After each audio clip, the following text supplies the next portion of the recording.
জিতেন জিতেনকে তো আমি দেখতে পাচ্ছি না। মনে হয় কোনো গলিতে বসে কান্নাকাটি করছে। সেই ছোটবেলাকার বন্ধু, কত মারামারি করেছি, মারপিট করেছি, ঝগড়া করেছি, তবু কোনোদিন ছাড়াছাড়ি হয়নি।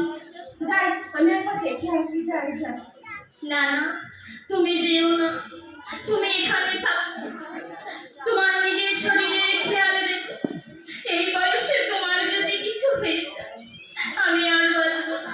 এই বয়সে তোমার কিছু হয়ে গেলে কেউ আমায় খবরও দেবে না। একদিন সন্ধ্যাবেলা তুমি ঘর বাড়িতে সন্ধ্যা প্রদীপ দেখাচ্ছ। সেই সময় টেলিগ্রাম টেলিগ্রাম টেলিগ্রাম টেলিগ্রাম?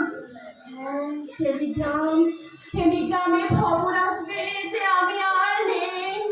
না না, এমন করে বলো না।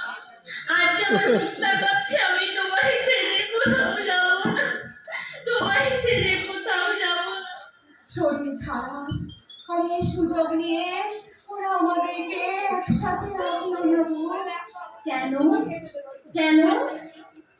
মাসিমা, গপু যাবার আগে কাঁদতে নেই মাসিমা। সাবধানে যাবেন মেসোমশাই। চলো চলো।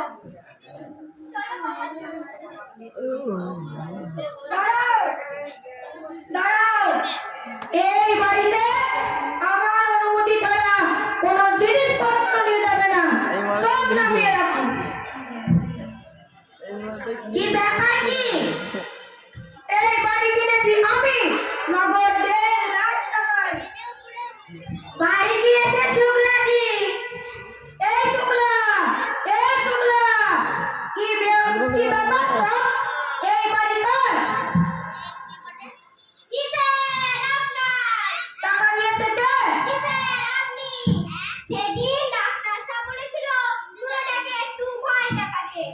মাফ করবেন বাবুজি।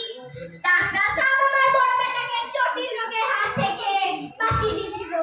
ওনার কথা ফেলতে পারিনি। মাফ করবেন বাবুজি, মাফ করবেন। জিতু জিতু, কি হলো বাবা, আমাকে ছেড়ে চলে যাচ্ছিলিস? এই বাড়ি আমার, এই বাড়িতে সবাই থাকবে, বকুল শ্যামল সবাই থাকবে, যাবে শুধু এরা দুজন। দাঁড়াও, যাচ্ছ কোথায়?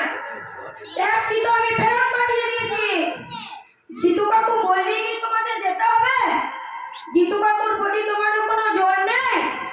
এই কানাই, তোর মাকে বল ভালো মন্দের ব্যবস্থা করতে, সবাই মিলে জমিয়ে খাবো।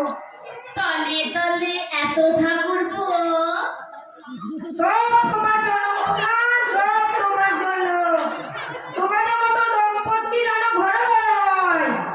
এত ঝগড়া খুনসুটির মধ্যেও তোমাদের দুইজনের ভালোবাসা কখনো কমেনি।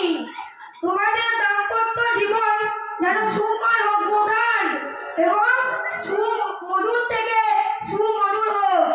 আমার কাছে তো তোমরাই পৃথিবীর সেরা দম্পতি। তোমাদের দম্পতি ছুটি মেলা ভার প্রধান। গানটা ধরো। বৃন্দাবন বিলাসিনী যাই আমাদের বৃন্দাবন বিলাসিনী।